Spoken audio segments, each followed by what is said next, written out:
Hello, hello, testing, testing. One, two, three. There we go.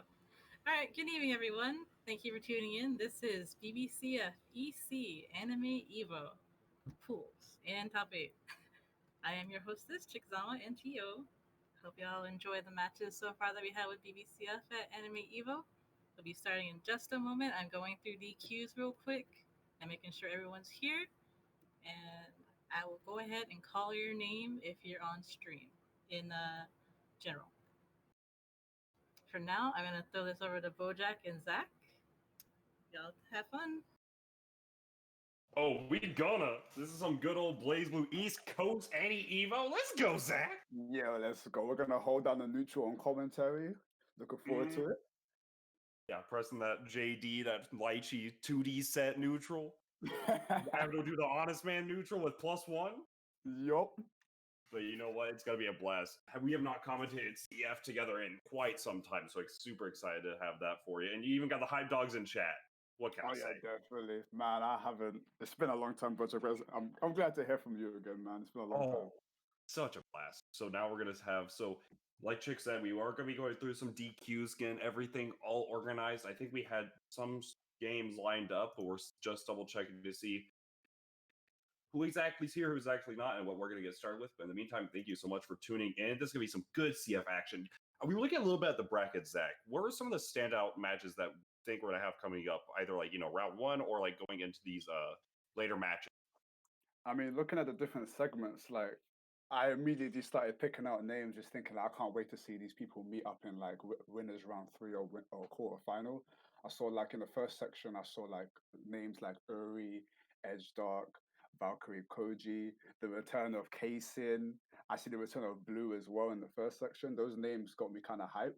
I looked down further, I saw Hito Shura, DGF, Adroth, the return of Ice School. I believe he won the other AnimEVO on PC. So, I believe so, yeah.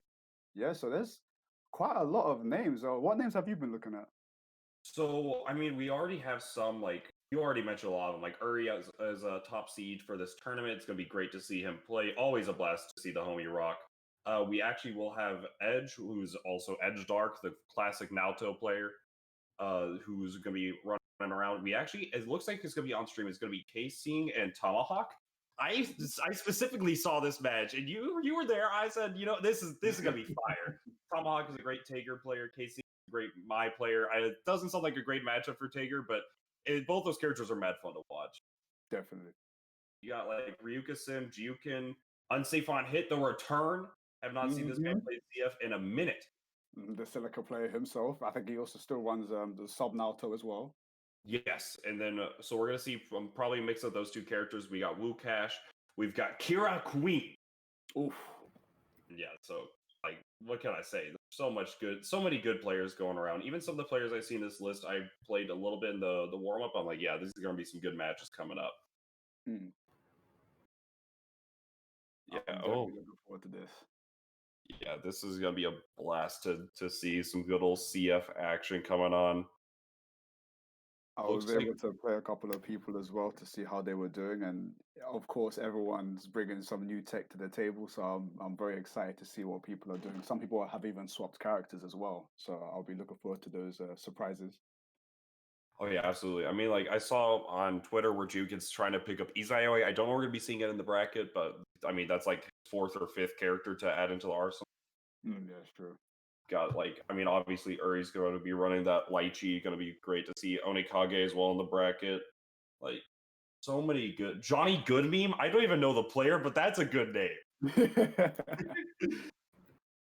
So excited to see all the players coming out. I don't know if so Koji's a player that we know a good lot about. I don't know if he's running Izanami for starters or if he's gonna be doing the Mai, because I know he often switches between the two. Yeah, he'll probably switch depending on what he feels comfortable with in terms of the matchup. We also gonna have for one of the round ones, it's DGF versus Buck Sunny. Buck Sunny is a Georgia local who does have the Makoto on deck, but DGF running the Terumi, the Hazama, the everything. Ooh. It's gonna be so good to see all these guys coming out, Boblez, as they say. Boblez. Yeah, I honestly, okay, so I'll be real. I did not tune into the Brazilian stream for a little while, and then I just saw Twitter exploding with Bo Blaze. I was like, what is going on over there? And, oh man, that was a great top four that I got to tune in. Sure, the rest of the bracket was fantastic as well.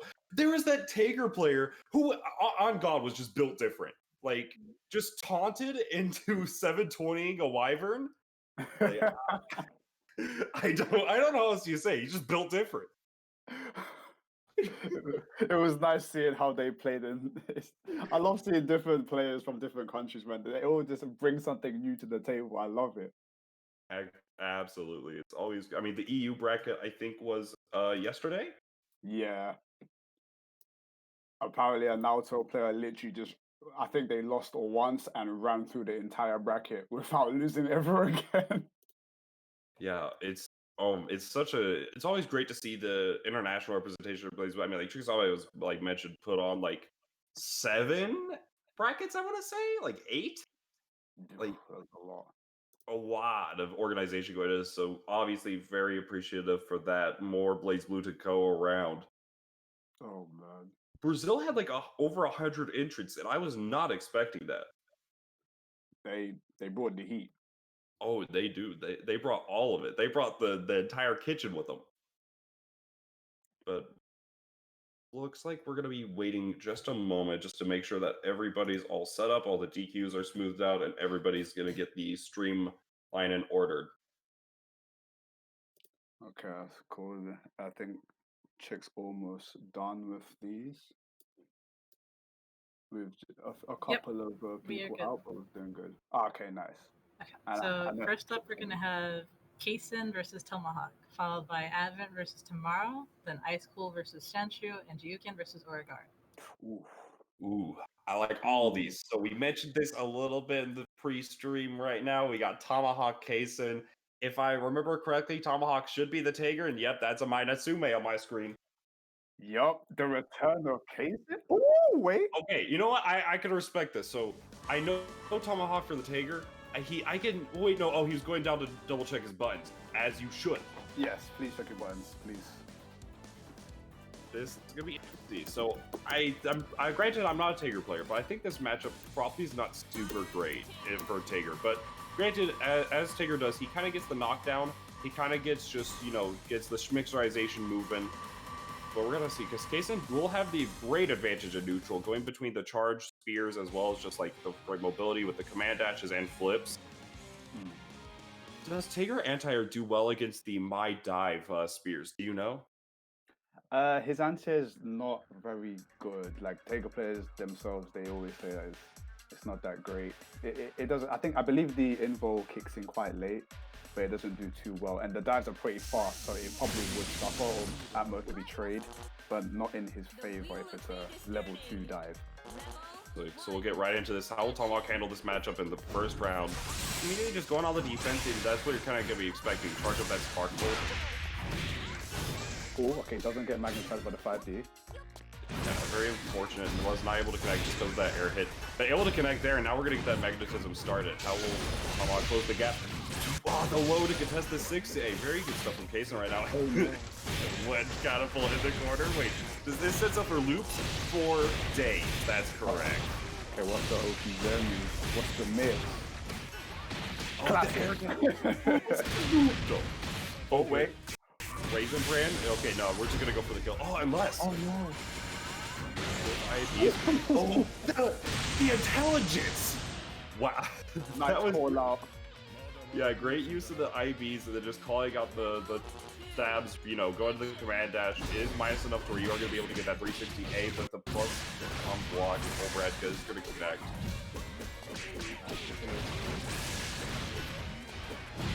And then there we go. This should be, just going to be able to get the gadget finger, get that up. The dive not going to connect though. I'm going to go for the 368. Does not really work out. Going to be taken to the corner with this route, I believe so. Take the optimization from the overhead and does it again. Cases might always something to treat to see. Very optimized and very just strong gameplay. So see overdrive. Oh, try to meet him in the air for an aerial command to connect on the air unblockable with the normal. Super or just go for the one. Yeah. Oh, RC. All right. Well, what's the mix-up here? Try to go for another. Try to call the jump.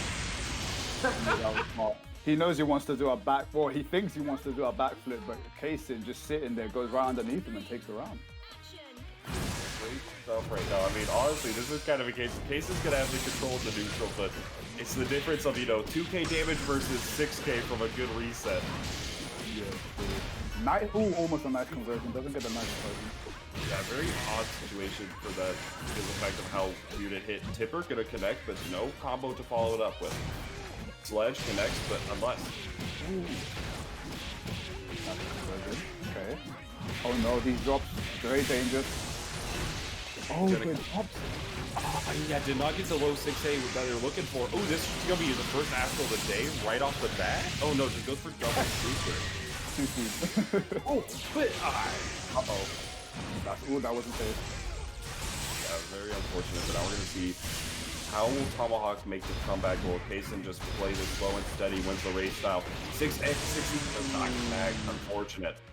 Yeah, he should have gone for a quicker punish like 2A because if you jump and block the level 2 dive, you can punish it on the way down.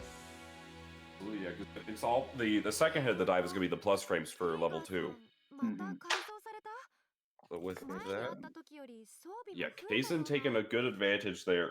Kind of unfortunate with a little bit with the Astral, just because of the fact of it. As much as people meme like, oh, Astrals are insta-kill, whatnot, it's an optimal combo. But but unfortunate there, but still able to keep control. That's the biggest thing, is off of like those conversions, making sure you keep control of the pace of the match and make sure that you're going to be carrying those dubs into the next game. Definitely. And at least with that first round, he knows he knows a little bit about what he can do in the next game as Taper. Yeah. So especially and that's something to note is that Kaysen got a lot of info that you from game 1 and game 2 to where you could just go for where where Tomahawk's going for. Tomahawk's not really blocking the overheads a lot, and now Kaysen's probably gonna be contesting that. Oh, the delayed on the 6, it does not connect. Counter hit. Take right to the corner. Projectiles, but Tager jumps over it. Very few times you get to see that. Oh, that's a fatal. Oh! The long range with the first does not connect. Scoops. Yeah. Yeah, 5-6. Flip there from Kaysen is really great, just because of the fact that it contests both strike and throw options from Tager. Really, I don't even know what the answer would be. I don't know if the air method is going to work out there, but the full optimization on this route! Kaysen coming back with the optimization with Mile, it's like he never left the game. Absolutely not! Like, that was ridiculously optimized. Clean. So now, Kaysen is on set point right now. How will Tomahawk make the comeback? Oh, it's a dive to control, spear rather. Very good spacing and timing from Kaysen, because he's actually beating him out of the sledge after the armor has run out. Yeah, oh, and nice awareness. So speaking of spacing, that 3C gonna connect, and now, alright, what's the mix-up? Dive gonna be jumped out of. Counter hit? Trade those. Good awareness. Oh no, highest level projectile in the game. Absolutely. Sparkle is gonna connect. Not enough to kill, but just gonna be this next Oki situation. Try the reads. But reading a different book. Kaysen with, Tomahawk rather, the double overhead. Gotta get on the board right now. Yeah.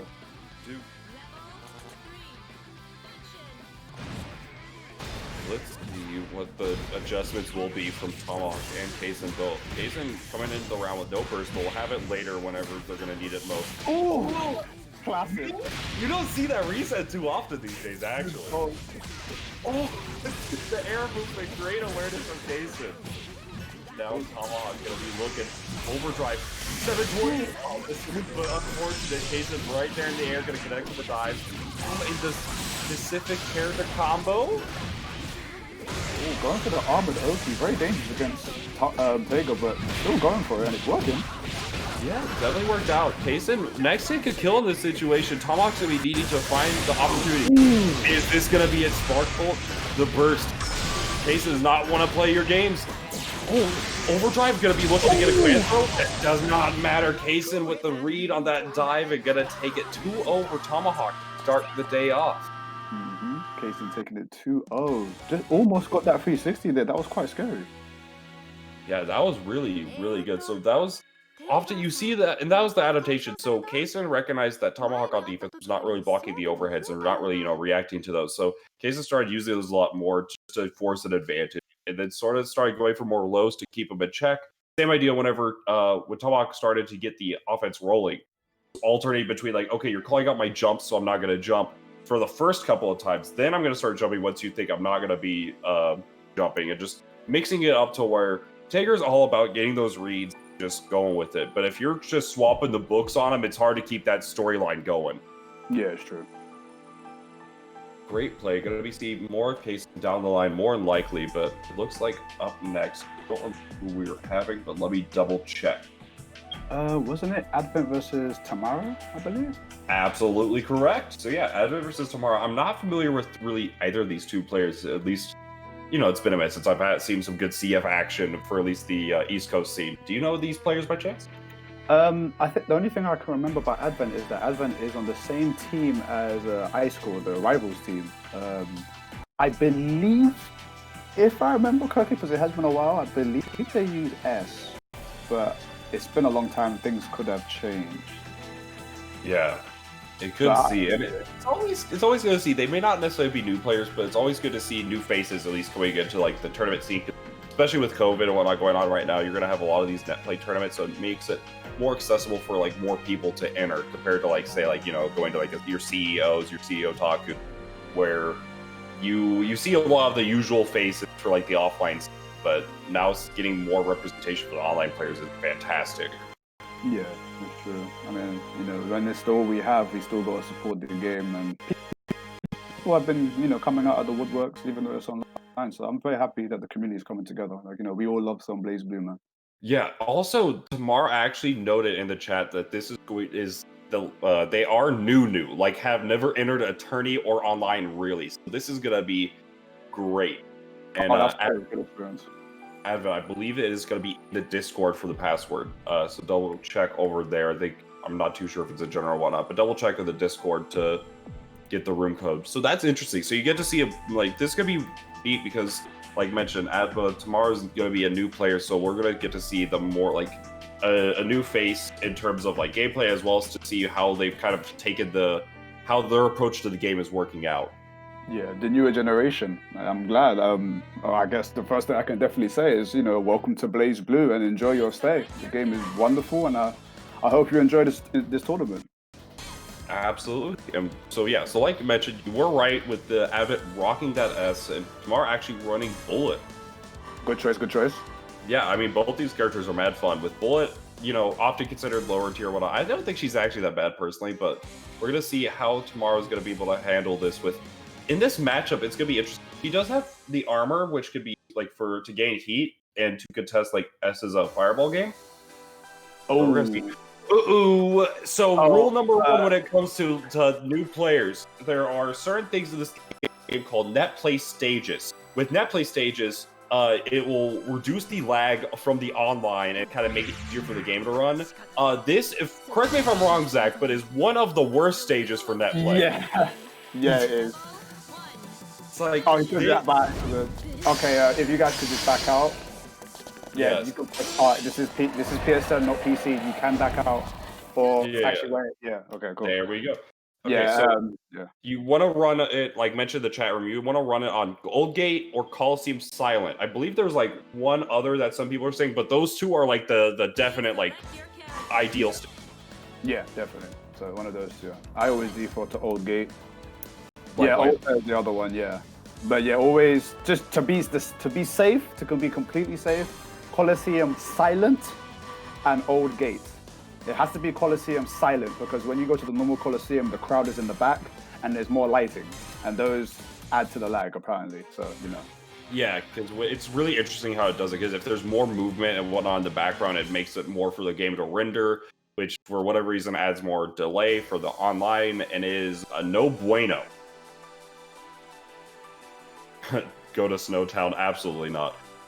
So with that in mind, we are going to be going into game one. So Bullet versus S is going to be tomorrow versus Advent. How will this work out? So I'm not sure if it was noted that if Advent was a newer player or not, but we're going to see how tomorrow's been learning the game and what their take is on it. Yeah, this matchup is definitely going to be very rough for Bullet. Bullet can deal with S, but with the range that she has, she can, she can throw out a lot of normals that Bullet can't necessarily punish unless S is like right in front of her. So it looks like got caught at the jump start up with that Gwen. Now going to be what drops the 2 seed because get the confirm off 3 seed and let's go burst. Keep that corner positioning. I like to see it. Okay, early burst. Yeah. Yeah, so that style of burst is, I mean, it's kind of like high risk, high reward. It lets you have another chance at life in this round, but it also could be the death if you are gonna get the connect. Ooh, but nice over the cross trigger. Oh wait, DP punish unless. Oh, using 2C like a champ. Yeah, that is actually a lot. Ooh, but yeah, it's confirmed, and so Advent gonna be taking that game 1. So that was a kind of interesting round. So we got to see where tomorrow, at least with using that burst, forced Advent to also burst. So going into this next round with the advantage on the burst gauge, you see up there the character portraits. Oh, the flaw. Yeah, the command throw connects, only connects on standing. Tomorrow got hit with a knowledge check, so we're gonna see what the Oki's gonna look like. Okay, you should be able to get a nice anti-air there. Yeah, really good stuff. Called out the fake setup, and now we're gonna see the pressure gets caught with jump. Like, yeah, that's something to know is that most of the credit normals in this game are gonna be air on modules. So if you're getting jumping out and not barriering, it's gonna be a bad time. Had to burst to keep in this round, but will tomorrow get another chance? Ooh, 2T trades. Yeah, I understand the burst from Advent because even though Bullet has to, struggle to get in, that's one character where if she touches you, you are going to feel pain. Oh yeah, absolutely. Like you just want to make sure to mitigate the amount of opportunities either really both characters could get their like gameplay started because S has that threatening Oki with using the JED, using like those after images from her drive, whereas Bullet as well is going to be a character that just one combo 6K depending on your heat levels. Yeah, you want to keep her away from heat stage 2 as much as possible. Luckily, S has the run speed to like contest Bullet if she tries to do like a full screen charge, like just run up 3C, run up 5C, and you can stop that because it only has armor against projectiles.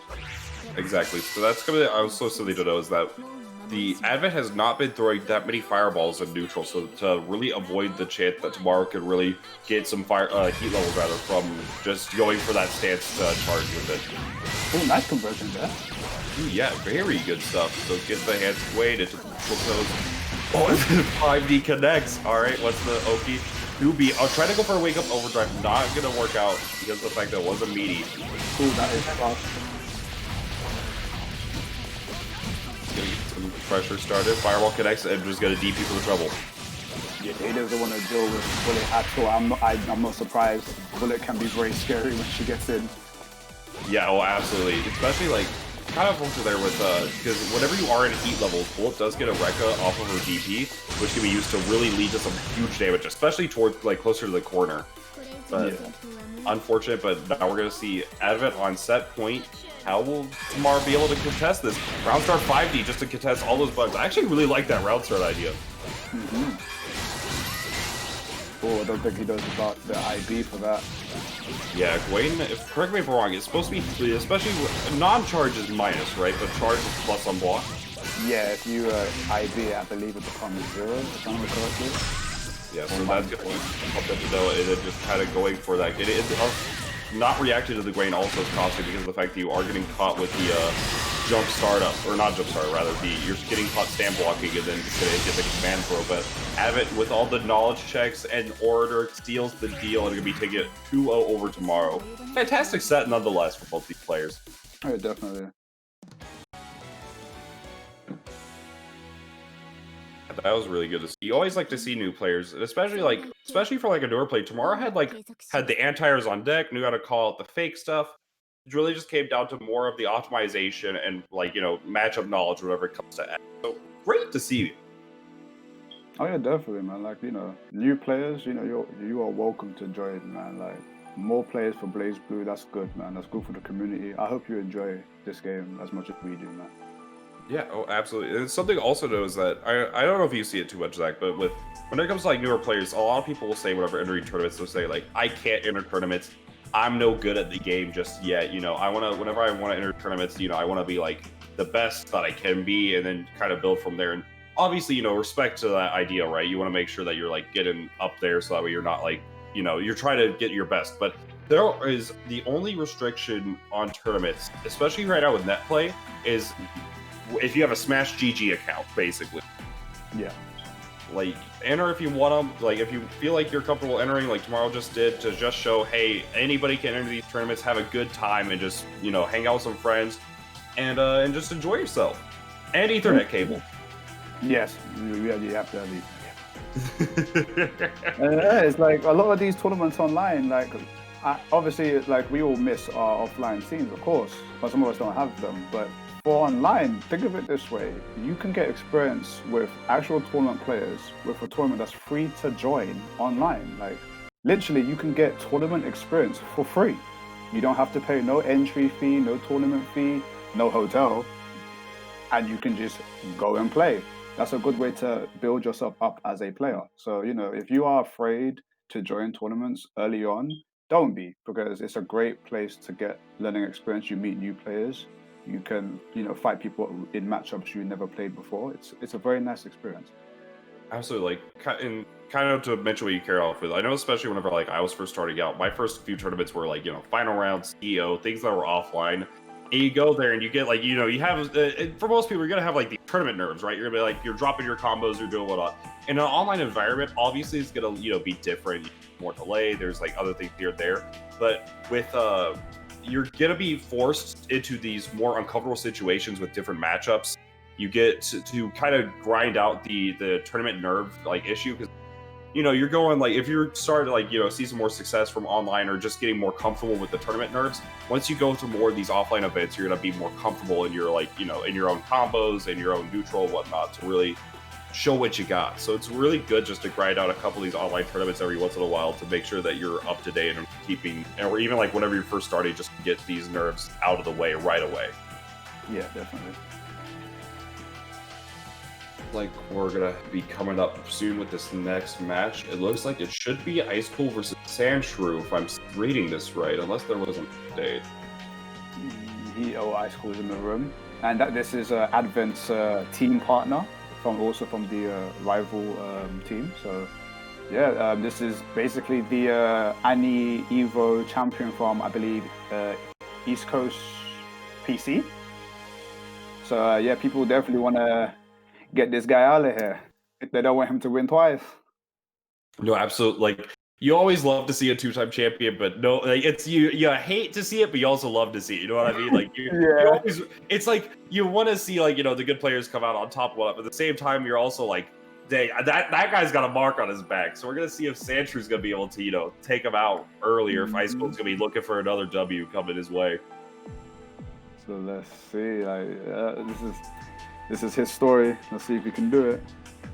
Yeah, so while we're waiting for Sandshrew to come up here, I want to do a quick shout out to our sponsor for the evening, Kaiten Books coming out. I believe they have a new manga in their arsenal. They have like, the really good one that I've been reading a little bit now after the last, I think it was Tag. I started picking up a little bit. It was My Dad is the Queen of All VTubers. That's a good one, actually. That's very good, actually. So definitely check that out. They also, let me double check what we got for them. You got a few different manga available from them. Make sure to support them. You also have Ten and Kuna, which is only $29.99. It's going to be available at 9/10, so just in like 2 weeks, something like that. Very good stuff. From what we were looking at earlier, it's going to be a platformer that you can jump around, dash, bounce, and smash. It's going to be on Switch, PS4, Xbox One, and Steam. Mm-hmm. Going back with Kaiten, you have Loner from Another World. You also have Ryuga. Well, I'm going to butcher that name, but Ryugasaki-san. Yeah, you got it. Oh, there we go. So yeah, they're both great manga to check out for. There's also, I believe, they had their new one in the arsenal that I do not recall. But yeah, definitely check them out. I believe we also have Under Night In Birth up on the screen right now for the new expansion that came out very recently. It's going to be on Nintendo Switch and PS4. Make sure to check that out. Fantastic game as well. You also get the collector's edition for that fantastic art book and that good old soundtrack. And yeah,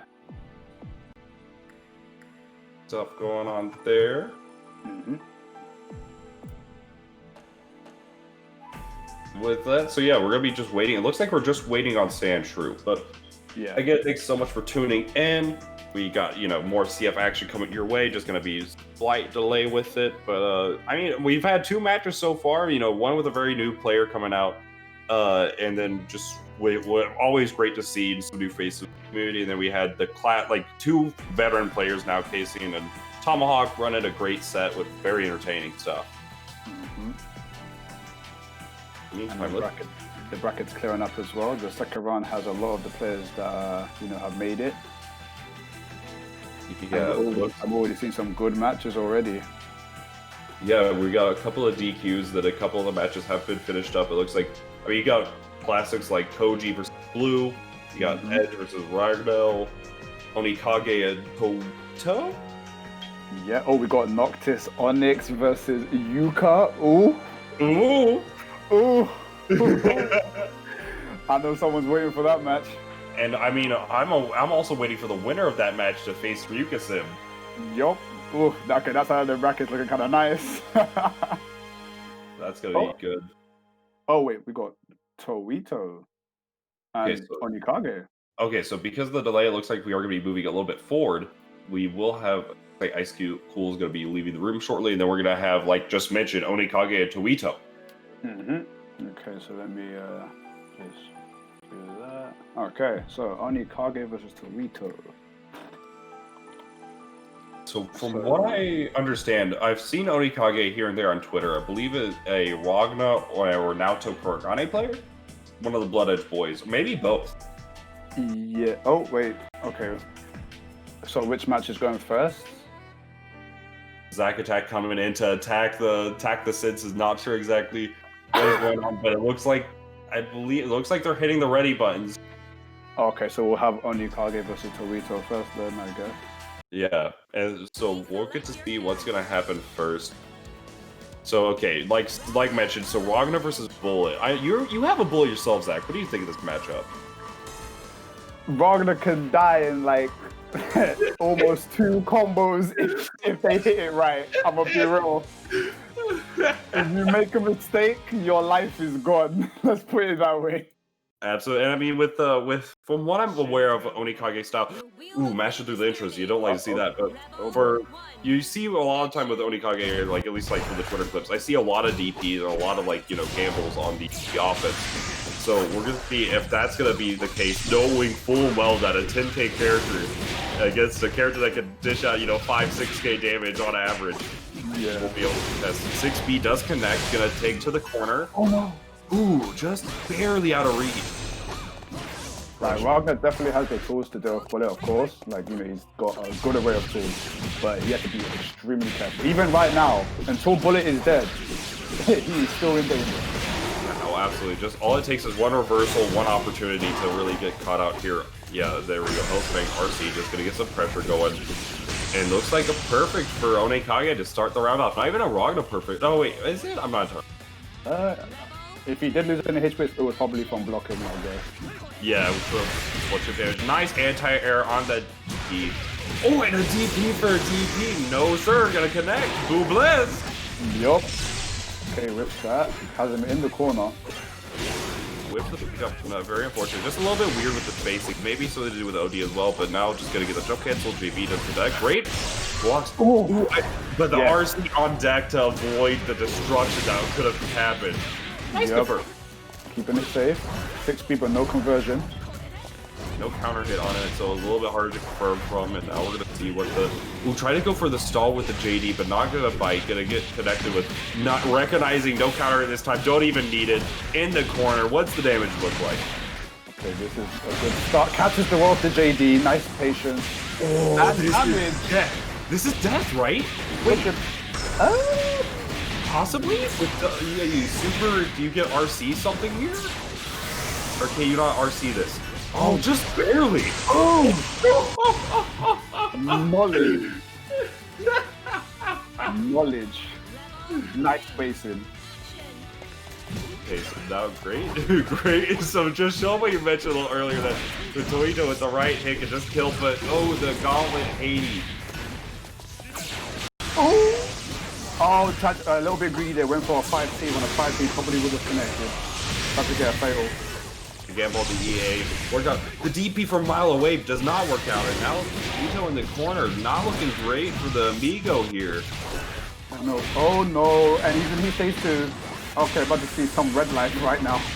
Yeah, this is like kind of mentioned as well. Just another round that could just lead to death. Ooh, counter assault. You're staying in the corner, my friend. That's crazy. Just saying, hey, you know what? You're gonna RC this. I'm gonna spin my 50 meter against your 50 meter. He stays too. Oh, counter. Yeah, counter. You. Oh, yeah. You had the burst there. Whoa. So now we're gonna see. And he had all the resources he needed as well. Heat stage 2, OD on deck, almost 100 VR. That was looking kind of grim, but Onikage clutching it out with the JC. Yeah, that was really good stuff from Onikage. Just to show the, like mentioned, the JC going to connect there. Really great neutral tool, especially if you recognize from that burst situation. Just throwing out the JC to control the air game is just low committal, like low commitment, especially against like a character like Bullet who does not have the best air-to-air game. And it's like low commit for a high reward, you know, obviously with the health totals just being the reward being just a round. Yeah. Now we're gonna go, looks like taking a second to breathe. This is what you like to see. Drink some water, breathe, roll the shoulder. Stay hydrated, guys. See what the adjustment here is from Toito. And if Onikage could keep up the game. Honestly, like, I mean, it was really close, honestly, for both the rounds. Like, it kind of just came down to where Toito kind of took a gamble on a DP and did not really work out for, like, game 1, and then vice versa for game 2. Onikage took a gamble on defense that got exploded. It was scary. That's the life of Wagner. He's the main guy, he's the hero, but he doesn't have that much armor. Put it that way. Exactly, yeah, only 10k health and not too much lifesteal with in CF to where it really can mitigate that. OD through, goes for the EA, no punish off the dash, micro dash. Yeah, micro dash 5B should be able to first punish, well, EA punish that, correct? Or? Yeah, 5B could definitely do it, yeah. With that, yeah, 2B connects. Not going to get the full confirm from it, though. Just counter assault to keep the pressure onto the corner. With all that being said, Toito even still just has so much of this life advantage. Is now just going to get thrown. Onikage, be able, the fact that Toito has not been barriering the lifesteal moves. So just Onikage taking the life lead off of that. Very good stuff right now. Oh, DP. Take jump. Yeah, he's got meter. You have to look at their resources. Yeah, the classic there. Just goes for the RC high-low mix up. 5D connects, punish. Yeah, that is unsafe. Yeah, 5D, if I remember correctly, right, the heat level should be able to increase the block stun, so able to make it actually safe. Yeah, for I believe it's for 6D and 2D, and also JD. 5D is a bit weird. Yeah, it definitely is one of the weirder ones, but it is the fastest, if I remember correctly. But now we're going to be able to confirm the second low, going to get the hit, staircase down, get some pressure going, overdrive rate. No! Leader this time, Omi! You're dead! You're so dead! You were dead the whole DP! No super required. Yep, that's exactly what I was talking about. Your health bar, it's mine. Oh, wow. Oh, and then, yeah, there you go. The Instair Dash Jason's gonna connect, force the corner situation.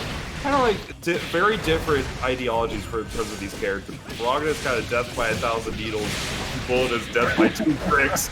Exactly. Oh, nice bit. 2B. Yeah, barely was out of range for the 281. Wow. I would have TP too. I would have totally run it after getting hit like that.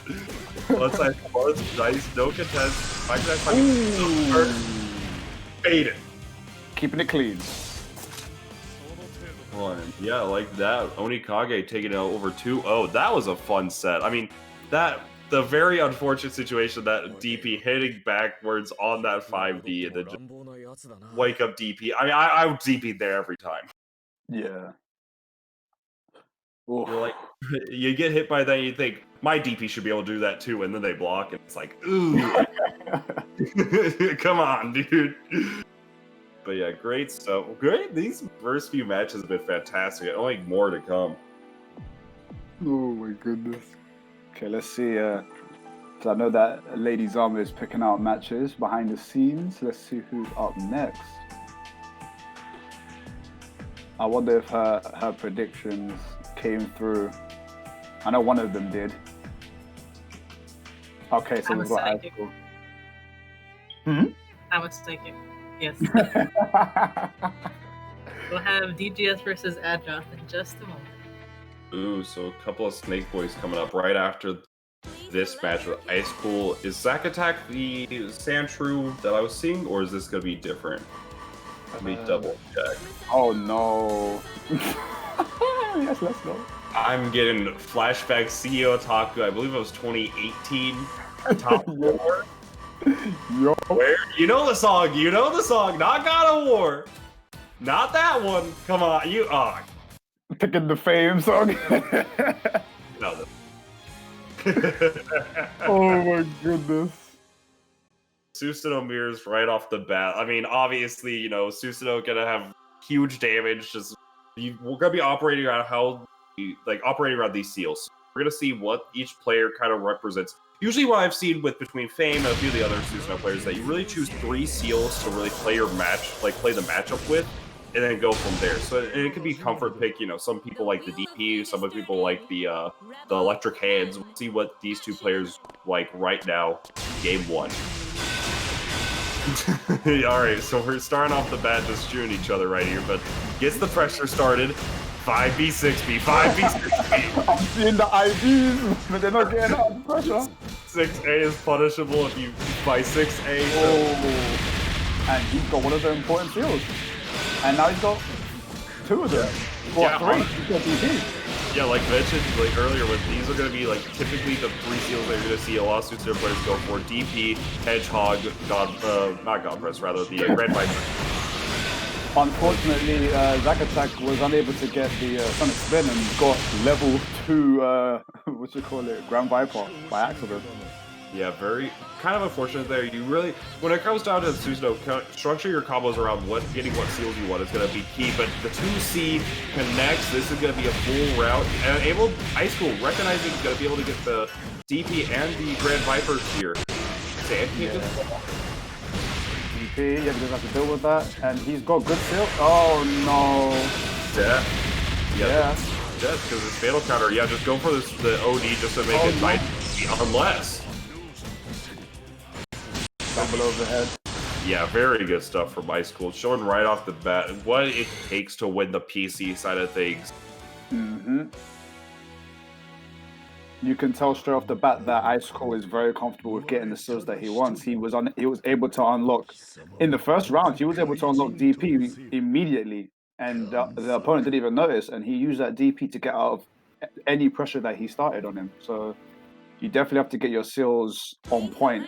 One of the easiest ways to get seals is any confirm into OD. It always gets you Wheel and Grand Viper. Yeah, because Susanoo's OD is very, it's a mix, because it's kind of similar to like a resource OD, similar to like Izai and whatnot, but in the case where it's kind of while active, you just get access to max level of all of your seals. You can make it to where you get free flowing combos and being able to unlock really, honestly, just most any seal you can want at that point. So really good stuff and good awareness from Ice Cool to be able to confirm with that OD. Let's see if Sandshrew can make an adjustment, because to be fair, he hasn't really been able to get started. No, absolutely not. Yeah, I mean, it's just come down to the knowledge checks, right? Sandshrew's been going round. Oh no. I mean, I know we were talking about Izayoi, but it don't work like that, dude. Yeah, exactly. With Izayoi, you're able to activate it. You're regardless of the results, you're still winning. But Susanoo, not necessarily like that. Uses the crush trigger. One of the characters that uses crush trigger very well in the routing. Ooh, okay. Has two good seals this time. JC's whiffing? 2C's going out and counter hit confirmed here from high school. Gonna be able to connect. Alright.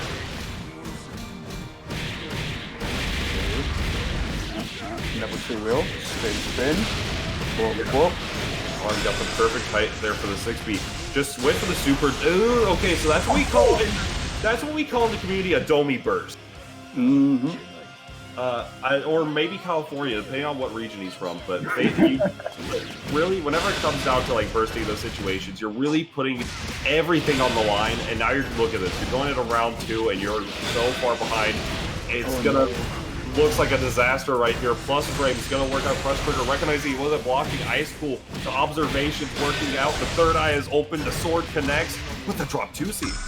But he still has pressure. And gets the JB. And no burst is coming back for you. Activates OD. Drops the combo. Gets the reset. Goes for the 2D.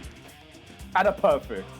And with that, another perfect to wrap it up. The sword in the pose. That is game, set, match. Ice cool moving on in the bracket. Mm-hmm. And with that, I mean, like, it just came down, I think, honestly, it just came down to more comfort in the mirror from what I was seeing. Like, I mean, Ice School obviously had, you know, more consistent with the routings, very good awareness on, like, where to place those anti-airs and, like, hit confirming from them. And then just being able to really just continue the pressure from there, as well as, like, early match, right? We saw a lot of, like, where Sandshrew was going for those 6As, but 6A is punishable by 6A. Yes. Even with you go into the Gatling, you get to that 4D. So pretty much that situation it comes down to if whoever's using 6A first loses. So you really want to pick your positioning on that. If they air block it, you should be able to be safe. But it really just came down to the awareness. And Sandshrew kind of lost motivation in the neutral, and then just went from there. Yeah, it definitely looked like a lot of knowledge check, because even when Ice Cool was doing pressure on Sandshrew, he had level 1 sand kick and he using 6B accordingly, and it seemed like he got counter hits out of those moves, which are definitely plus in Susanoo's arsenal. So it was definitely a little bit. There was more knowledge being used on one side than. Yeah, plus, like kind of mentioned with the 5B, 6B, the classic, right? With 6B plus 4, 5B rather. I don't recall what the frame data is for it in this game, but it's a common frame trap that you'll see a lot of players go for, especially whenever it's like spaced out like that. Yes. And then you just saw where you got a kind of like a taste of your own medicine. Like, how does Susanoo deal with 5B, 6B? Do I can mash here? Absolutely not. And it kind of just called out for it. So it really just came down to more so like a bunch of small knowledge checks that really just led to the success of Ice School there. Yeah, definitely. 5B is 9 frames, so yeah, there's a 5-frame gap there. Really, like, kind of showed Ice School did have the DP ready and was able to call out whenever Sandshrew went for the 5B6. But yeah, really, it's going to come down to knowledge checks here and there, and that was the game. Yeah, that's usually why Susans try to get their DP unlocked when they're fighting themselves, just because that 5-frame gap allows them to flex the DP, and if they're rapid cancel, they can convert off it or keep themselves safe if they do get blocked. Absolutely, and we've already saw 2 Susanoos. Let's just make it a third. Adroth coming out on deck against GF. A couple of Snake Boys added again. Yup, and both of these guys, 2 very optimized players. When they touch you, you most likely be dead if you have around the 50% mark and they have OD and certain seals and whatnot. Yeah, I believe actually Adroth did partake in the East Coast tournament. I don't remember how he placed, but I remember seeing a clip on Twitter where he just got this random hit confirmed. It was like, okay, it's counter hit. I'm gonna do the full optimized character-specific route that involves whiffing using the 5C special cancel into lightning hands into I think it was 2D or something like that. It was like, you see, I saw that route and I just thought am I watching a combo video right now or am I watching a tournament? Yup, he's a lab monster. He's stylish, and DJF is exactly the same. The guy optimizes every tiny hit to the perfect detail. I mean, DGF, especially we saw I remember them talking about the supers and just DGF saying, okay, I think the grounded DP, air DP is better than grounded DP, but let's see how much exactly damage we can milk out of each exact one. But going into the match, great pressure starting off from both sides. Adolf finding his way into the electric hand and using it perfectly, in all honesty. Stagger pressure with this 5B, 5C string, but working out in the perfect confirm using the hands. Gets God press as well. Will we see it? DJ will be ready. Yeah, that's kind of unfortunate. So usually there you could react. A lot of Susuno's mix-ups reactable, and then you're also able to at times just to OD raid through it, or just defensively overdrive through all of it. But a little bit late for BGF, but able to get the full optimized route, catch the no tech. You got to be able to force this corner situation, but back up a little bit. JD pressure coming at you. Oh, 2B got cancelled. Nicely done. Yeah, nice car cancel from BGF using that barrier, reacting to the overdrive raid. Double grade Vipers. That's not the routing that you'd like to see. J hits on the other side. Ooh. Goes for the pressure again off that 60. Yeah, there we go again. Gets the throw. Was not expecting 2D to hit, actually. OD, this is going to work out. This should be, here we go. The loops. Oh no, I actually just went for JC loops instead and then able to get this full routing, though. Very good stuff. Like, he wants to get as much out of it as possible. Go past 5K. He's going to have a little bit of HP left. Yeah, with the OD situation. Baited the DP, did not fight for it, but JC going to connect, so DGF takes round 1. Clean space in there, puts out the JC, a lot of hitboxes there, and stops him from doing anything there. Absolutely. And kind of like what you mentioned, DGF, very optimized player, so usually whenever you see the confirm! How beautiful. You see oftentimes Torii players just going for, 4D, J2D, 4D, J2D until you get the meter for the super, but DGF saying, I know better, gonna go for the fully optimized. Oh, but got a little bit late on the air dash, was not able to confirm from that counter at 6A. Unfortunate, but I'm going to let Adolf take a turn. Yeah, Sonic coming in, hit by his own medicine. DGF going to be going to the corner. And level 2 spin, and we'll be unlocking Lightning Hand. Calling out the no text, going to connect on the empty jump low. Nice punish. Gets 50 meters from that. Nice block. Dash, nice reaction, but very heavy recovery on that. They're going to be able to connect here. Can you get hit spot? Yep, maximum damage, but he knows that he doesn't have that much OD timer. He's going to go straight into the OD version. Take almost all that meter, just going to get a ton of damage here. Yeah, like almost 6K. He doesn't have DP, that's plus on block. That's plus on block as well. Plus, overhead. You gotta force these plus frames, because especially when against Susanoo, oftentimes you see the average character having a 5-frame or a 6-frame jab. So it really, and that's gonna come down. Most 5-framers are gonna whiff on crouch, but really with Susanoo, his fastest button is a 7-frame 2A, which does not have the greatest range. Yeah, it's true. So whenever it comes to forcing plus frames, always think of it like, so like +1 against Susanoo means that you get to mash like a various variety of moves against them, but able to force the situation, forces the plus frames into the mix-up. Great stuff. DGF taking game 1, but Hadroth still looking mad, like clean on these combos and pressure. Oh yeah, definitely. And DGF definitely one thing about Terumi in general, but definitely more so for like seasoned Terumis like DGF, when they do get in on you, the pressure is extremely sticky. You attempt to like barrier them out, they'll have pressure for it. You try to eye barrier, they'll have pressure for it. It's very scary, because especially you don't want to barrier against moves like, let's say, J2 Deepers, that's +3 on block. And there's ways that Terumi players can make it +4, +5 in certain ways. So it's incredibly difficult to get him off you, even though his pressure isn't amazing, but it's still very sticky, and he's gaining meter whilst he's doing all of that as well.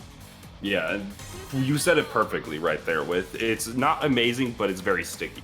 Being able just to stick to him, force these plus frames, and just really get into it. But Adroth doing the classic, you gotta roll these shoulders, drink some water, make sure they're going into game 2. You're down a game, you gotta make this comeback now, but you want to make sure you're going into the maximum strength that you got. See, but DGF is ready to go. He's saying, look, DGF known for his speedruns, just saying, look, we're going for another one. Any percent East Coast PS4 edition. I think one thing that he wants to do is unlock DP as well, because even though his pressure can be safe and sticky, having a DP does make an opponent think twice about doing certain things. Absolutely. And now we're going to see 5C, just the tip of the boot connects. 2C, don't cancel on block, going to connect.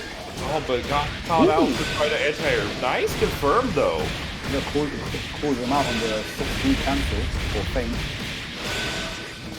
Go. You're just gonna get your 3 seals right now. DP, gonna be Green Viper and Spark Hand. Agelf using this stagger 5A pressure. Very good button to cancel. Car cancel with the barrier, very good awareness. All like mentioned, all these plus rates very sticky. Gonna be able to get the full confirm here. Goes. Oh yeah, decided not to go to the super, recognizing that it was gonna be a little bit weird. Confirm. P connect.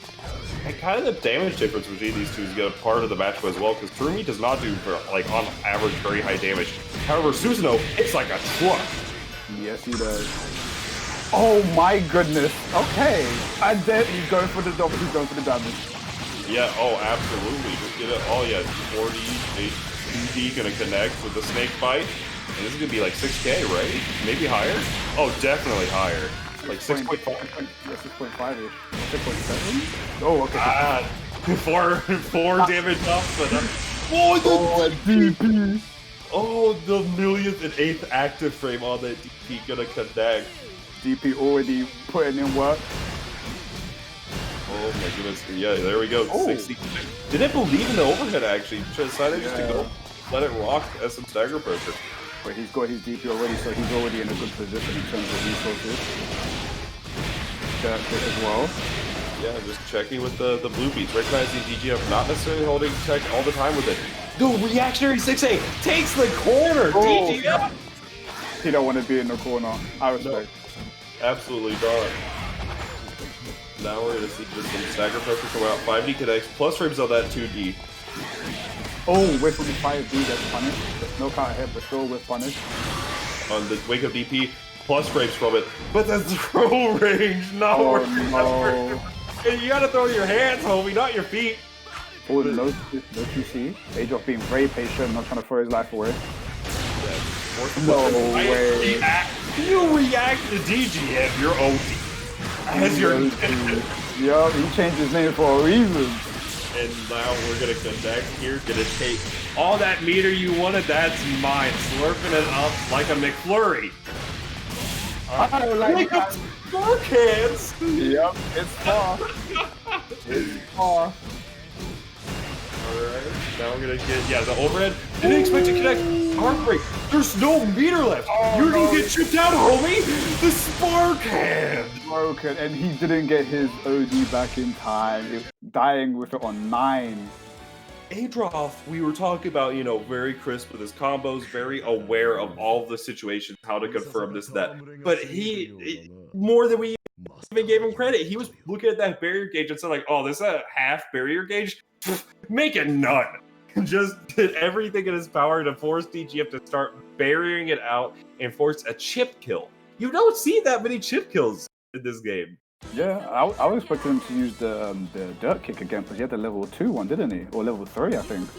Yeah, I think it was the level 2. So, like, it was just so many, like, varying things that was like, yeah, the sand kick to break the guard into just, okay, so DGF's gonna, like, even as, like, every other player's gonna say, whenever you get, like, guard broken, you always start holding barrier. Even if you don't need a barrier the next day, you always just start to... Yeah. So, wow, that was really good stuff. So, Adroff putting the pressure on DGF's barrier to get him through this second game, but now get out of game 3, set point between each player. And don't forget Spark Hand as well is 6 frame startup. So when he used it in that pressure to get out, it's 6 frames. It's very fast. Yeah, the only way that you'd be able to get out of that situation is by using a guard cancel. But I actually don't recall if DGF even had the meter for it. But yeah. Going into this game 3, some good pressure coming out. 2A gonna contest, and now this is gonna be not too great on damage, but able to get 2 seals from this meaty 6B. Gonna force this pressure, yeah, +4, 7 frame normal, just gonna contest. Ooh, and the target trade, you hate to see it on DGF side, but nice awareness, gonna get the full pickups here, and gonna get every seal available pretty much. All the big ones, really. So difficult for Turumi to get out of that pressure. Like, yeah, it's really rough just because of the fact that how Adroff is facing it, recognizing everything here. EA just gonna make it quick and easy, gonna be that point looking for Adroff, but DGF is not out of this fight. Oh, hell no. He still has OD. Oh yeah, he still's got OD. That's gonna be a big thing right now, especially whenever you end a round with OD. It's always good to cash out your resources to close out a round, but then sometimes you're just like, okay, well, if I get hit from this next moment, it's gonna be awkward. Speaking of awkward, And he goes for the EA immediately. He didn't active flow. yeah, just take the active flow. I mean, it gives you your overdrive back, so you're gonna be seeing this probably by the end of the round, if not sooner. So, gonna be pressuring here. 60 connects, and now we're gonna get the RC, gonna get the full core combo. Nice, done. Okay, 45 meter. Gets the grab. Yeah, there you go. Gonna be able to grab connects this time. Gonna be able to get this full routing here. Okay, what we looking at? Run up to a overhead into a third. Yeah, that's good. That's what you know. Go ahead. But unfortunately, he killed him so fast that his OD didn't come back so quickly. Oh yeah, imagine getting. That's kind of like a downside. Whenever you have too much control of the match. But yeah, like the good thing to know as well is that the overhead there. I mean, obviously it's very, very fast and hard to react to. But even if you react to it, if you go for the super afterwards, it's still a high-low mix-up, and it's really hard to block. Yeah. Oh. Connects, but caught on the jump start. That's A-Drop getting caught out for jump, and RC gonna connect. Not gonna get a ton of damage. Oh, damage or meter really for DGF. I mean, actually 3.7 is good for this character. Oh, the empty low. And I think he used the combo just to get rid of the OD as well. Yeah, this is very dangerous right now, Fredo. Oh. And the overhead Astral? Oh, come on. Yeah. That's fair. You know what? But you get this whole, like, ending with it. I don't know exactly what to call it, but yeah, it's very good awareness from DGF, making this comeback in these games and forcing his control. But we're going to see more of A-Drop down the line, I'm sure, through this losers bracket run. Yeah, definitely. I mean, that was an amazing game. So much attention to details in terms of the resources on both sides. They were both just trying to nitpick each other. It was an amazing set right there. Yeah, absolutely. Very good stuff from both of them. And now we'll see more of them. I mean, DGF obviously we're going to see more of this winner side. A-Drop, I don't know exactly what his path is going to look like, but he's definitely one of the players that I would predict to be around that, you know, like top 8 loser side. But love to see if he keep my belief in him true. Yeah. I wonder what the next match will be. I have a feeling I know what it is, but I would like Lady Zama to let us know. Oh, we're actually getting Jukin versus R real quick. Ooh. Oh, okay, but I hope the certain matches lined up. There is a certain couple of matches lined up for it. Let me check this out. I'm excited to see it. Okay, now you can definitely hoping to show off some new tech he's been creating for Carl.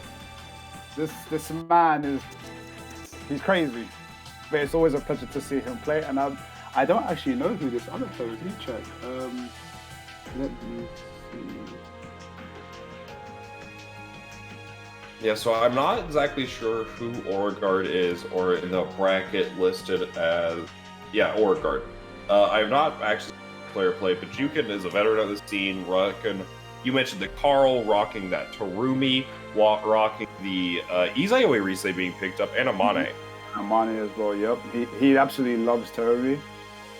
Carl is definitely one of his favorite characters, and Amane, he's one of the few Amanes, even if it's just a sub, extremely powerful sub. He's very seasoned with Amane.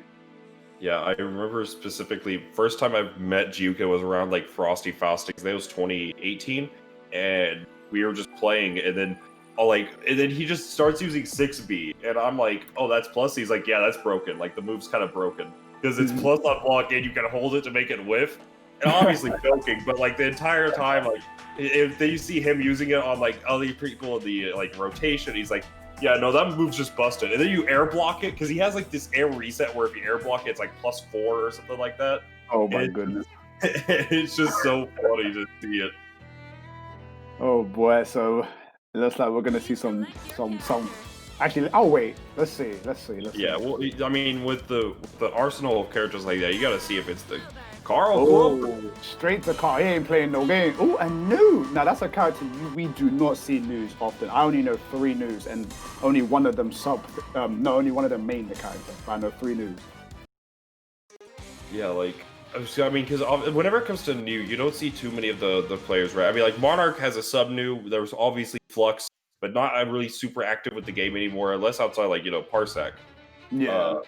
and a few other like areas here and there. But really, new is kind of like an underrepresented character. Not necessarily the best character per se, definitely on the lower end. It kind of makes sense, but at the same time, we're gonna see what Aura brings to the table with this. And it's exciting to see, especially because Aura had a lot of matches on there, so definitely not new to the game.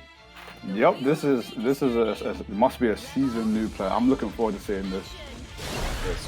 How, especially, I don't actually know if I've ever seen this matchup before in all my time with some CF action. In CF, I don't think so, because I'm thinking back at I forgot the name of the new. Oh no, that's the fail. Yeah, and this is set up for an unblockable. Oh, but he doesn't do it. Yeah. The double low. Oh, and the throw whip gonna connect here. Now we'll see how this is gonna work out. Unblock. No, just a combo. Oh, it's just going for the 60. He's mixing us. He's mixing us too. Exactly. It's the no. It literally, that was the mix-up. It was the no mix-up into an overhead. It was like, wait, because even on commentary, we're like, wait, why did he go for the unblockable? It's to open you up for the 6C. Great awareness from Bukin. That's how you know the mix-up was good. He mixed the crowd, he mixed the opponent. Oh my goodness, he's back in the corner. Here we are again. Against hurt. Now we're gonna see connects there. Gonna burst out of the corner. Overhead, overdrive, gonna connect and drop the combo here.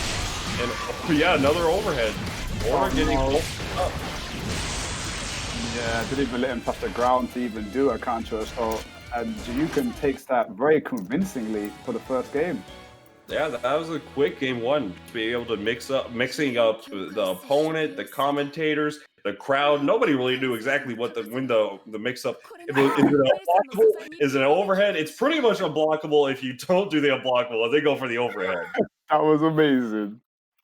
Oh my goodness, this is like Juyuken just sitting there laughing at us like you think cars just do unblockables? You fools. These are the only unblockable here is this combo. Exactly. But so great stuff to go into the game one. Now Oregard gonna be up on defense here. Gonna see what adjustments gonna be will be required to really contest Yukin, or if this is gonna be a very quick set. We're about to find out. What exactly adaptation do you think Oregard needed to make here? Well, from the straight off the bat, I fully understand that New is a zoner, but Aura definitely put themselves in the corner immediately before the match even fully started. They ran into the corner and Juyuken just took over. Oh, you're already in the corner. I was gonna take you here anyway. Yeah. Oh, that's actually that's really hard for the matchup. Actually, the fact that the projectiles, especially with the doll, the doll does not care about these projectiles, so it's able just to really do whatever and really negate some of the zoning. This is not looking good for Oregard, but oh my god! Wow, we're just traveling. Yeah, the movement from Juyuken. Juyuken's calm. Bluebeam gonna keep the positioning there with the doll. The dodge rolls. Oh my goodness! Juyuken just be twirling across the field. Juyuken looking like Sonic the Hedgehog, just spinning all of his way. This is the stats. I don't know. Able to connect to those, Dad's gonna be able to keep this same side now. Oh my god, that makes is filthy. That's cheap. Yeah, that is not actually, if I remember right, that's not actually a command throw, but you're just able to force that mix up. It's so fast, so hard to block. Yeah, it's a walking hitbox that doesn't go away until she stops. So if you just side stop at the last second, it will hit you immediately. Okay, we're getting something to start. Never mind. Yeah, oh my god. Alright, ooh, right through Ada. I respect it. Nice combo. Good. Yeah, Ada's doing everything. There's no neutral. Yeah, it's really difficult for New to really get started. Uses the overdrive to get the multiple projectiles, but doesn't even work out. While getting hit, can still combo Ada, the sister of the day. Juyuken able to closing out with that J's key as well. Jeez. I mean, that was just that was optimal play with the Ada, really showing exactly how that matchup should be played on the Carl side of things. Like, I actually I don't even know what Aura could really do there. In all honesty, there's like so many situations that where Ada would just be eating these projectiles and just not caring, just snacking on them. Yeah, pretty much. I mean, I've seen the matchup get played, but at most times, even though Nu is a zoner, Carl kind of forces her to go in because you can't just press 5D. And like Jukin did it, it looked like a meme, but yes, he can just twirl all day because he can go through them. And if Ada's in front of him, whether you're in OD or not, she will just eat all those projectiles. Because when he tried to go for the Okizemi with the blade portal above her head, Ada ate that. So literally, no swords even reached Jukin at all. Yeah, that was a very dominant performance from Jukin, but we'll see more of him in the bracket, I do believe. But we will have some new matches coming out on stage to make sure exactly what is all going on here. And if I'm seeing this right, it should be round 2 matches, or is it round 3 for stream? We'll have to double check. I see. We've got some good matches, but I think there's there's 2 matches, I think, that... Yep, I'm queuing up early. We're doing R2. Okay, perfect. So just want to make sure. So is it going to be the one match that hasn't moved for a while? Yes. Oh, yes. The boys. All right, so if I believe that's correct, it should be Noctis versus Euchre? Yes. Ooh, so this is going to be interesting. So Hazama versus Asriel. And then later, we're going to have Kira Queen and Riptide Marauder coming up as well. But it looks like, okay, so yeah, I got the confirmation. Euchre and Noctis. So both these players, these two have seen each other a few times in bracket, if I remember correctly. Am I correct in that assumption? I don't quite know, because I don't believe he used to join the same tournaments as Euchre, so I'm unsure. Because I do see Noctis once in a while. He just appears out of nowhere once in a while to just beat up people. I don't know. I just see him appear. Yeah, this is a matchup that's kind of interesting because, like, Asriel versus Hazama. So in this matchup, at least in my opinion, right, I'm not a huge fan of this matchup for net play. It can be kind of difficult at times to like really growler the chains or get the right IBs to really force the situation into Asriel's favor. But at the same time, like, it's really down to like Hazama doesn't do tons of damage most of the time and just has to really like play this neutral game because Asriel does not have the strongest neutral. But then Asriel gets like one hit and Hazama does not have an invincible reversal, and it is party time. Is the best way I can put it. It's definitely a very volatile matchup for both ends. Because obviously, even though, like you said, Asriel can growler and deal with chains, he still can, keep Asriel out. But when Asriel does get in, yeah, like you said, it's party time. So. And Noctis is not a stranger to this matchup. Very strong player coming out. So we'll see exactly how he's able to really get through the wall that is Euchre, or will we just see just like mentioned party time? Will just Noctis get the start, rocking the default color as always. Yep.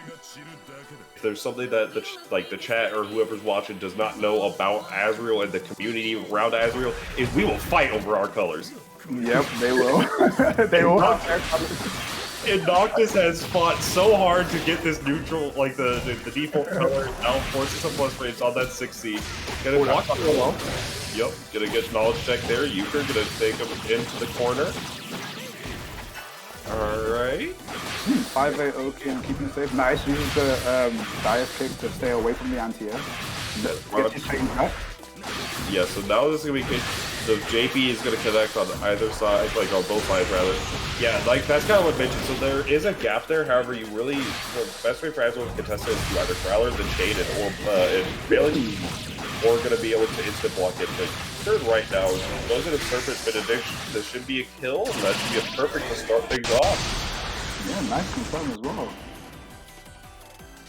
very good start from Bukert. How will Noctis be able to adjust right now? Letting the outro play out a little bit just to get a little bit, stretch to say, okay, this is what I'm dealing with right now. Let's make the adjustment. Try to play more of the strong ground game.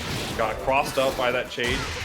Delayed mix-up. Crouch confirmed Noctis with the awareness, and now all that damage that was kind of mentioned earlier is like showing its face here. Oh no!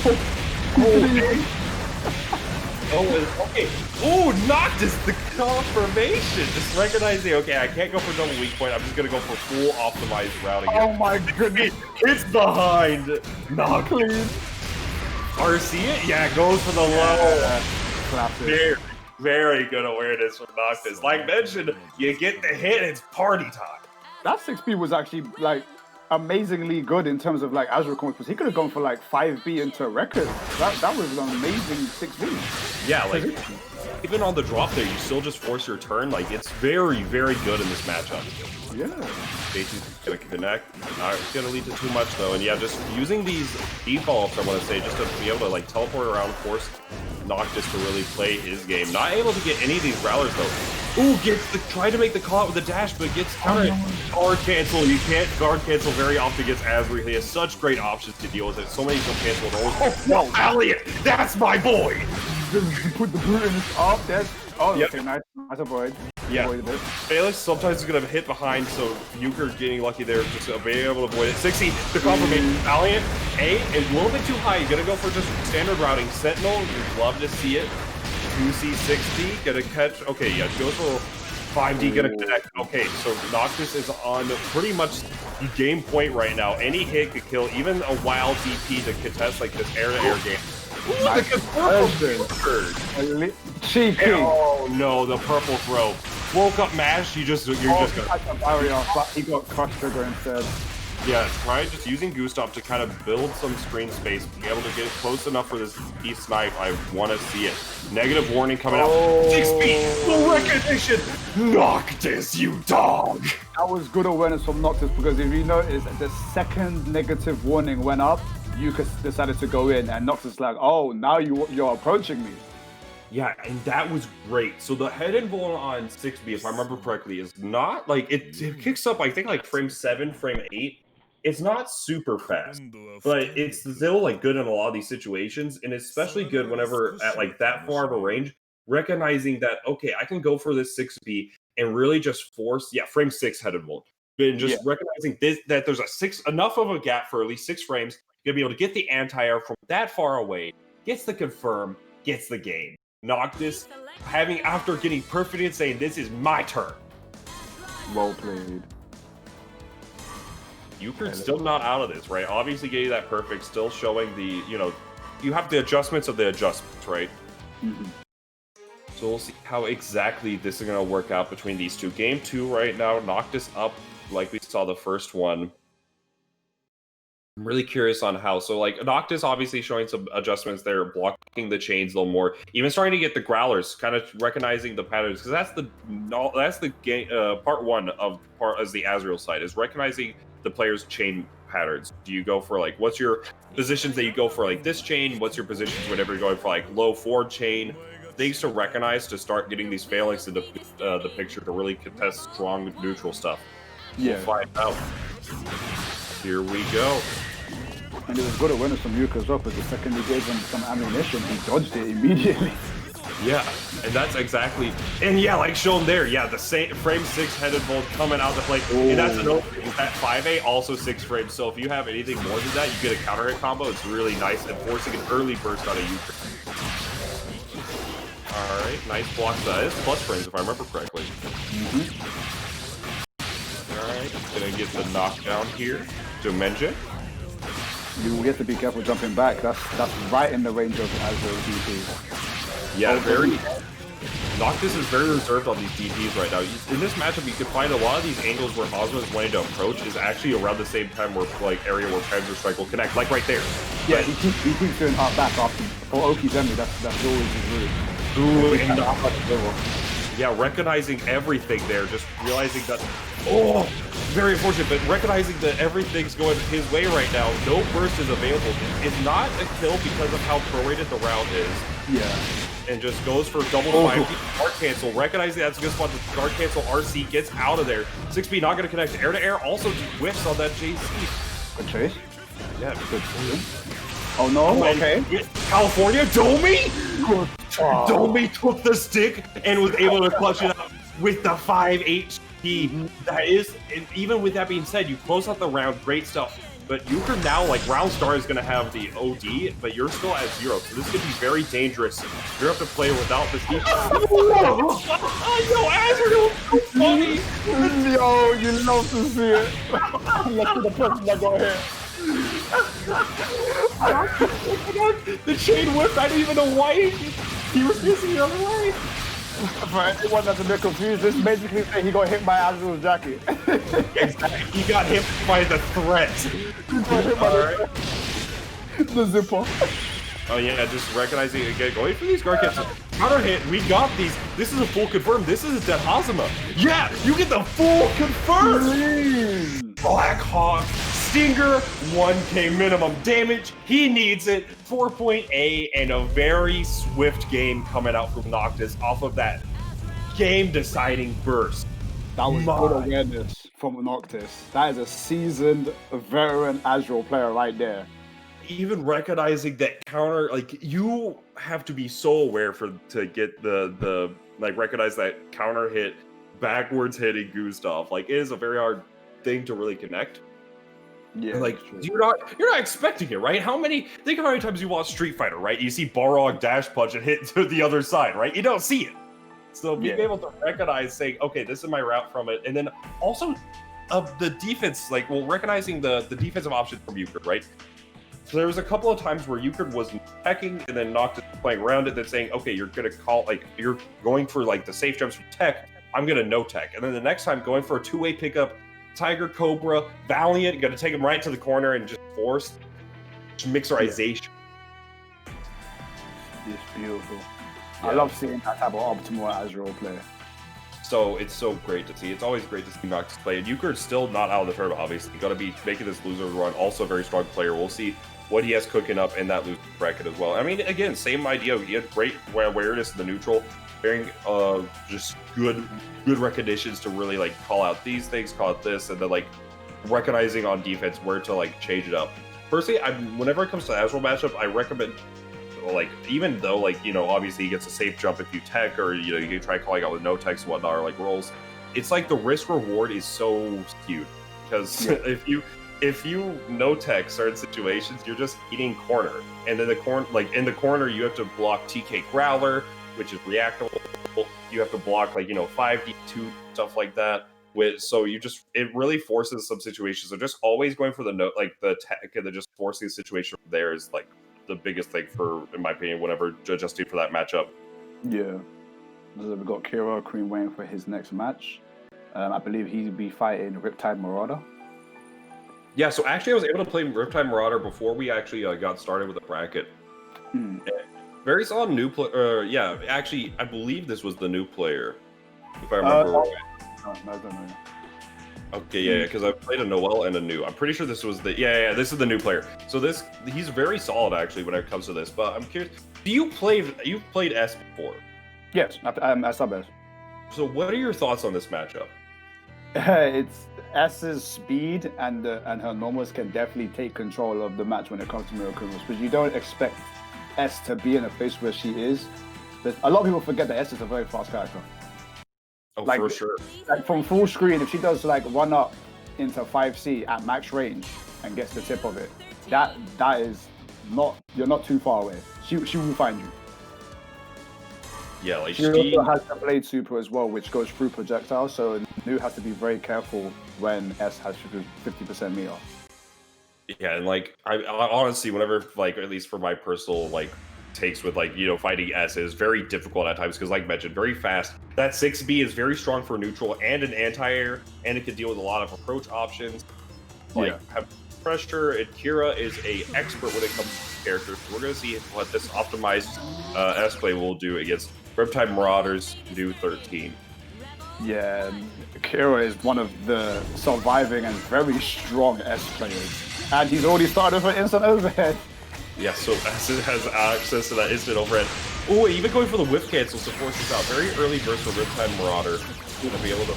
Not in time. Oh yeah, whiff for the 4-dash, not connecting. 6B does whiff first time. Alright, just gets the projectiles going. That should be actually able to contest there. It gets the floof bonus damage. Nice spacing as well from Neko-kun. Yeah. Set up the JD there. No, good tech option from Riptide there. Counter hit, no confirm though, however. Oh, okay, nice AC. Get to confirm. Here we go. Kira's gonna, great awareness. No tech, like, will delay tech on that situation to make sure that the meaty will whiff and that you're gonna be able to get right in on new. Kira with the knowledge check taking round 1 of this game. Yep. Very good awareness from Kira as well when it came to the spacing. And he's using the cross trigger because that allows you to go straight into the command grab, and that actually allows us to get very good wall carries. We'll see exactly, yeah. So we're not going to see exactly how will Riptide Marauder start this right off the bat, just going for this strong routing. Nice projectile. Yeah, great. Just the one to really contest, like show their Riptide Marauder, try to set up for the homing, not really working out. Counter hit a couple of them. Kira pressing buttons. Well, yeah, goes with RC as well, just to make sure they. Oh, it looked like trying to go for a miss input there. That's probably a double quarter circle for A. Gonna connect here. Good block. Good chase and good escape. Yeah, see how fast S is? While she was running through gravity, she was still quite far. That's kind of scary. Oh, it parked that projectile right in front, and then just being able to confirm from it off the movement. But Wolves, I mean, Nu's not really known for her damage, but a little bit too far away for the supers, it looks like. Yeah. Yeah, that definitely would have killed, but he didn't do the combo correctly because that would have experienced the super. Goes for the counter assault. JC right back in the game. Oh, and this is 100 bar OD on S. Yeah, this is super death because this is double super. Oh, no. Less. Oh.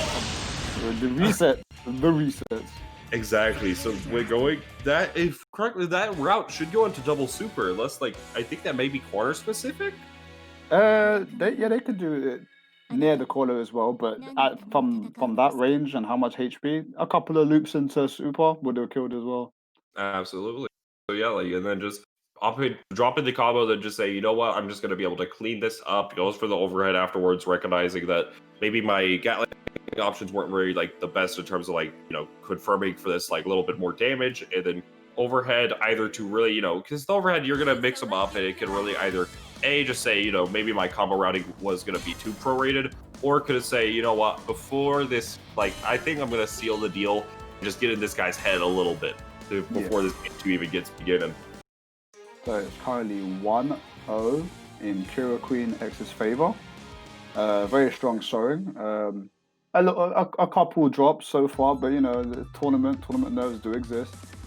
I know Kira is a returning player as well. Yeah, like Kira definitely is like has the love for the game, but we're gonna see exactly how will this work out. I think actually funny thing when it comes to Kira, I think he just came back just for S. S is like his child at this point. He does. We've talked many a times about like, you know, CF and like Spotify. Every time he's like, dude, like this game is so fun. Sometimes I'll drop or whatnot, like get frustrated, but like every time I come back, I just think of my child, man. Yeah, he don't play BB, he just plays S. That's what he does. I can respect that parent. Exactly. Oh my goodness. Yeah, so fast, like mentioned, Rajan running through that gravity seed. Just get us the 6B in neutral, man. It's so good. Yeah. Even when you don't anti-it with it, even on the ground, it's just so good because you can cancel it projectile.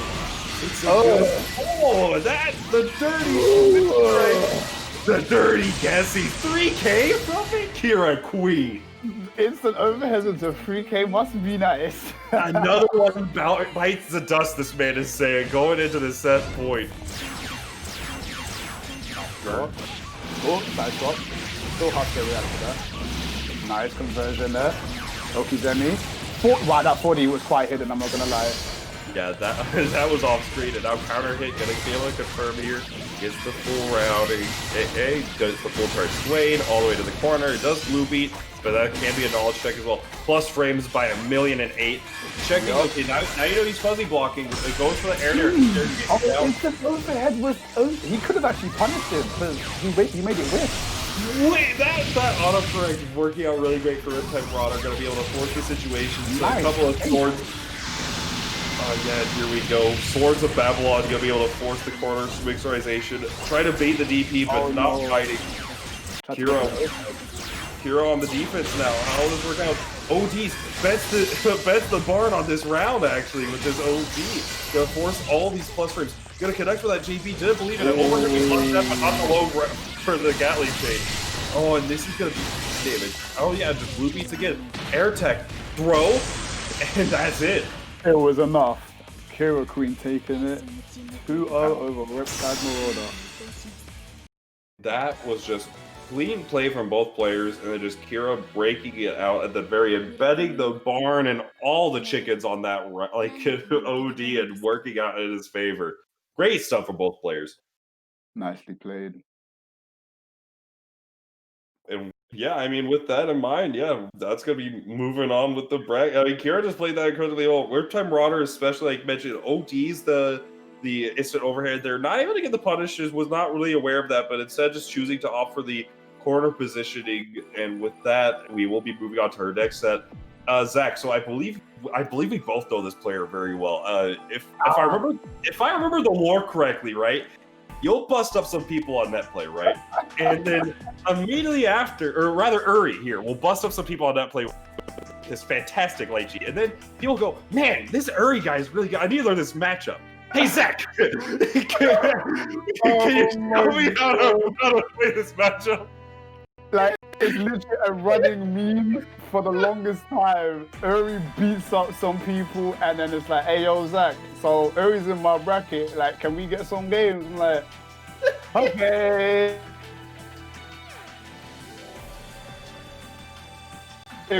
Over and over. It's like, and then they'll get to play Uri, and mind you, this player is world class. Like, oh my, like Uri is super good. Like I believe say Evo 2018 for the side tournament with AnimEVO. I believe he got 9th, only beating myself and then moving on to fight Nano and Dora Bang, or only losing to Dora, who mind you is like played the Lychee matchup for like decade at this point almost. Yep, he played every Lychee in existence since CS.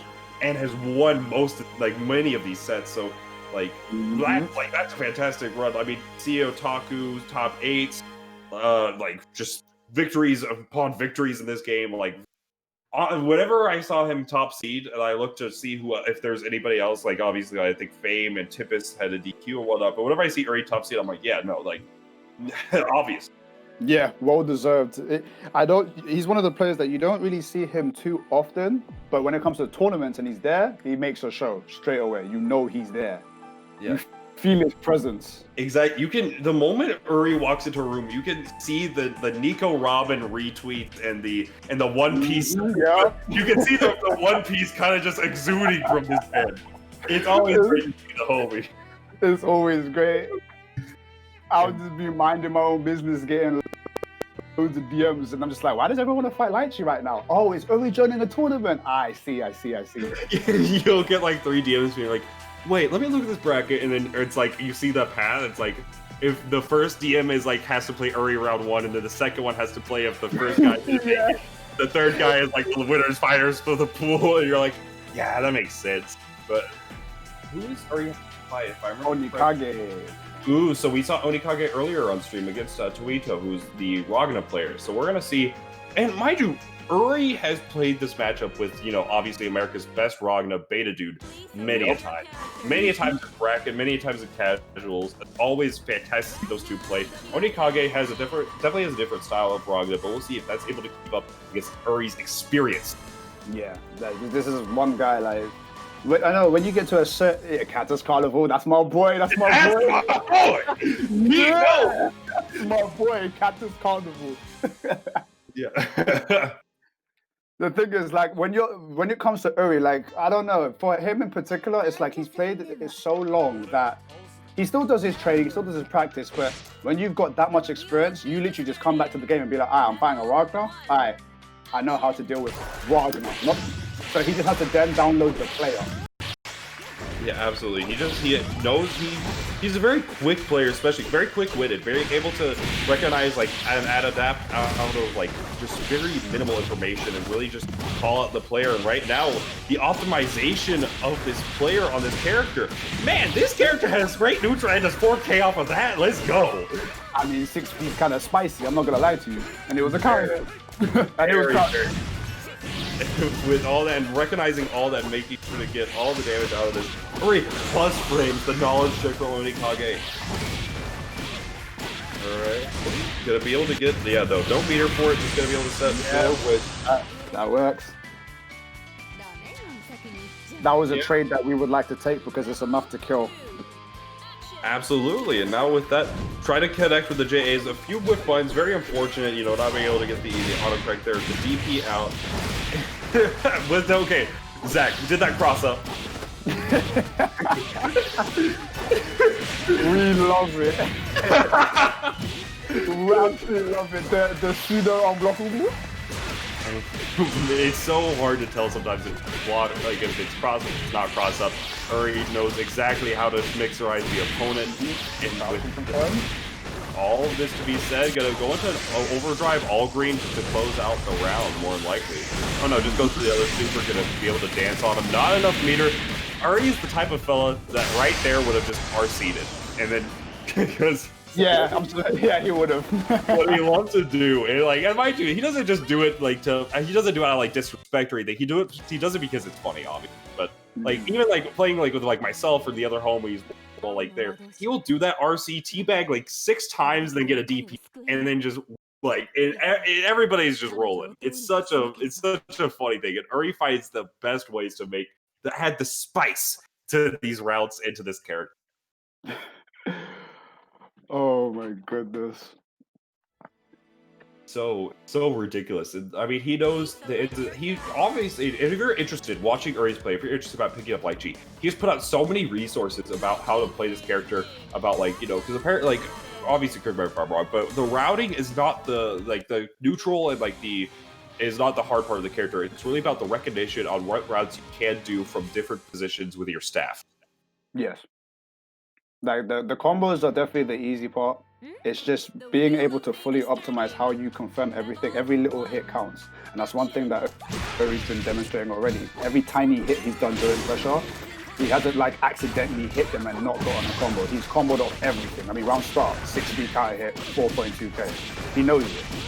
Exactly, and it's just going to come down to the like recognizing the little details here. There, the crouch confirms where the staff is, what position, if it's a 2D set, if it's a 5D set, and like right there, 2D set going to be able to confirm an overhead, and this should be the round for Uri. You'll be able to take this one and go into set point. Yeah, the routing. Even recognizing Ragnar, 10k health for Uri's like, I'm going to milk everything out of this, make sure I'm going hot into the set point right now. Yeah, and like right there, the whiffs, and now we're gonna be able to get and just off a whiff. That was minus on block, but he didn't punish it. How minus is that? Is that like punishable? Yeah, it's punishable. He could have 2-8'd it, but he was a little bit slow on it because Uri didn't do it at the spacing to make it safe on block. No, nice. Yeah, the 60 gonna glow crush there, that 2A, and you'll be able to force some pressure out from Onikage, be able to force plus frames, no anti-air, does not have the staff available to DP here. Nice blocks, and very good patience from Onikage, because he knows that if he can keep Lychee away from the staff for the longest time, it will be helpful, but the staff comes back to 2 blocks, nice tech. We got those. 16 plus on block, but he barriered it out, so the overhead didn't reach. 4 wins, gonna connect, now we're gonna get the corner route. Active flow, Astral is on deck for Uri. And if there's one thing that man likes to do, he likes to Astral. Yep, that was it. Alright, and Uri, the master of Lychee failing, gets everything going here. A million kicks to Onikage and closing it out. The first Astral of the stream. Yep, from Lychee. I'm mad at that. Yeah, boy. People don't like her. Yo, you could hold that. People always giving us Lychee players the nonsense. You can all hold that. Yeah, you can hold every single one of those kicks. All of that. It's always great to see like Uri Rocket because the character and like is obvious like top 5, very very strong character. In some people's opinion, like top 2, top 1 in the game for a lot of tier lists. And with that, like Lychee, like Uri showing exactly the strength of this character, the dangers with everything, and just how to really like set things up to be such a fierce Lychee, and puts out resources for her. Mm-hmm. So. Okay, so with that, let's see. So the next match that was lined up, I believe it was Edge Dark. Yep, we're going to have Edge Dark versus Valkyrie Koji. 2 players I have the pleasure of fighting very often. One of the most known Naruto players. He's insane. I don't even think I need to describe him to anyone. If you're interested in Naruto, if you've seen him play, the guy is insane. And Valkyrie Koji, when I've met Valkyrie Koji, he started off as Izanami. Later on down the line, picked up Mai with a little bit of Susan. And ever since then, Koji has been improving so much. I met him on PC, and then he got PSN Glaze Blue. And literally, I've seen this guy grow into such a great player. A lot of people have doubted his skill. And he's come out, even on offline tournaments as well, and he's literally shown people what he's made of. So I'm looking forward to seeing these 2 fight. Yeah, Koji, whenever it comes down to tournament seed, he's kind of been showing up for more of these tournaments, like, whenever pre-COVID, right? He came to Frosty Faustings, he goes to your CEO Takus. He's always such a great guy to see. Like, he's such a lovely dude. And then, like, whenever it comes to, like, his gameplay as well, like, he often, like, I've drove to Tennessee before. I'm granted out from Georgia, it's like an hour, to play this man locally, and then he'll be like, man, like this Azure matchup sucks, like what am I supposed to do? I'm like, here, let me show you. And then like he's like, yeah, but like he, and I quote, has said, this is how nice of a dude he is. He goes, man, like I see what you're saying with like these and Amioki, but like I don't know, it just doesn't feel right. I'm like, dude, it's a fighting game, do the cheap stuff. I know, I used to tell him, look, do everything that's cheap with your character, okay? Fighting games, exactly. Fighting games are the most one-player, multiplayer games that you should be forcing constantly. And like that, the dirty mixerization. But Edge Dark is no stranger to this matchup. Very strong player as well, making plenty of combo base as well for both Akira, Naoto, and many other characters. Yeah, we ain't trying to be nice out here. Yeah, put up the ribs. Put up the ribs. Yeah, exactly. Does not actually get the Fano gear thing from it. Actually able to pop the burst. Beta. The soul. The soul taken. The soul is mine. The fake mix-up goes for the deep just to get a turn back. All right, Naoto, when it comes to this, the backdash with Koji, the third eye is open. Nice spacing, good awareness. Why did they give the character? Ooh, okay. Yeah, good burst. That would have hurt. Yeah, just recognizing like, hey, you know what? I'm just gonna, even if this costs me like the burst, I just want to close out this round so easily. Like, well, not necessarily easily, but make it clean. Naoto does a lot of damage. People don't know. They don't know. That counter can confirm Edge Dark the cleanness. Going for the 3C cancels as well. It's said to be the most difficult out of all of the cancels. 5D Rift, that is actually safe on the whiff for the Okizemi. Gets the grab, TRM. A little bit too early, or try to go for an OS, one of the two. We're going to see exactly how this is going to work out for Edge Dark. Does have the super, opts not to cash it out, goes for the low. Then just forcing plus frames, counter hit, yes sir. A frame trap right in between 6B and Tarekas is a frame trap, and it's dangerous. Yeah, with that mindset, you know what, you could take my burst round one, you can take all that, I'll get a perfect. The palm in the air going to connect. The JB hits to the other side. Oh, nice 5AA.